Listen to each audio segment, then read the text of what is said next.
ಮಂಗಳೂರಿನ ಮಸಾಜ್ ಪಾರ್ಲರಿಗೆ ದಾಳಿಯನ್ನ ಮಾಡಿದವರನ್ನ ತಕ್ಷಣ ಬಂಧಿಸಿ ಕಾನೂನು ಪ್ರಕಾರ ಕ್ರಮ ತೆಗೆದುಕೊಳ್ಳುವಂತೆ ಸೂಚನೆ ಕೊಟ್ಟಿದ್ದೇನೆ ಎಂದು ಗೃಹ ಸಚಿವ ಜಿ ಪರಮೇಶ್ವರ್ ಹೇಳಿದ್ದಾರೆ.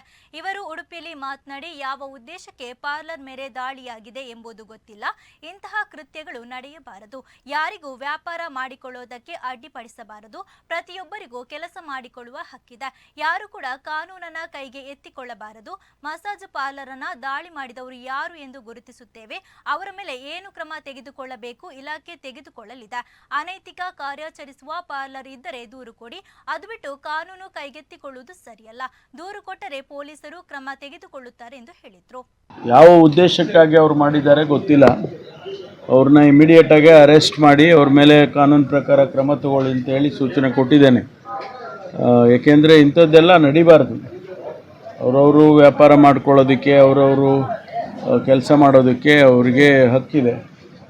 ಅದರಲ್ಲಿ ನಾವು ಕಾನೂನನ್ನು ಕೈಗೆತ್ತಿಕೊಳ್ಬಾರ್ದು ಯಾರು ಕೂಡ. ಒಂದು ವೇಳೆ ಅವರು ಯಾರು ಅಂಥೇಳಿ ನಾವು ಈಗ ಐಡೆಂಟಿಫೈ ಮಾಡ್ತೀವಿ ಮತ್ತು ಅವ್ರ ಮೇಲೆ ಏನು ಕ್ರಮ ತಗೋಬೇಕೋ ಪೊಲೀಸ್ನವ್ರು ತಗೊಳ್ತಾರೆ. ಅದು ಕಂಪ್ಲೇಂಟ್ ಕೊಡಬೇಕು. ನಾವೇ ಕಾನೂನು ಕೈಗೆತ್ತಿಕೊಳ್ಳೋದು ಸರಿ ಇಲ್ಲ. ಕಂಪ್ಲೇಂಟ್ ಕೊಟ್ಟರೆ ಪೊಲೀಸ್ನವರು ಅದಕ್ಕೆ ಏನು ಕ್ರಮ ಮಾಡಬೇಕು ಅದನ್ನು ಮಾಡ್ತಾರೆ. ವೆದರ್ ಇಟ್ ಈಸ್ ಕಾರ್ಪೊರೇಷನವರು ಟ್ರೇಡ್ ಲೈಸೆನ್ಸ್ ಕೊಟ್ಟಿರ್ತಾರೆ.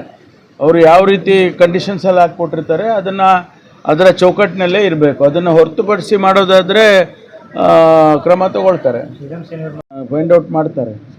ತಕ್ಷಣ ಅದನ್ನು ಅವ್ರನ್ನ ಅರೆಸ್ಟ್ ಮಾಡಿ ಕ್ರಮ ತಗೊಳ್ಳಿ ಅಂತೇಳಿ ಸೂಚನೆ ಕೊಟ್ಟಿದ್ದೇನೆ.